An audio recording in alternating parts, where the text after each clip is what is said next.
I bring and keep together my family, my community, other families and communities who live in peace and unity with others.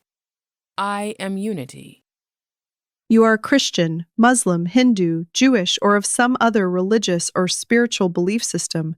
You are climbing the mountain toward God, enlightenment, self-realization, or whatever the purpose or goal of your beliefs.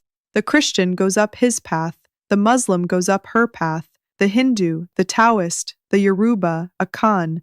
Everyone is going up and up toward their religious or spiritual goal. The top of the mountain, then you stop, you seize one of the others, you say, hey, you're doing that the wrong way, or you're trying to reach the wrong goal. You go over to other to stop him from doing it the wrong way, or moving up the mountain to the wrong goal. You say here, this is the God, enlightenment, self-realization that I am pursuing, and you should too.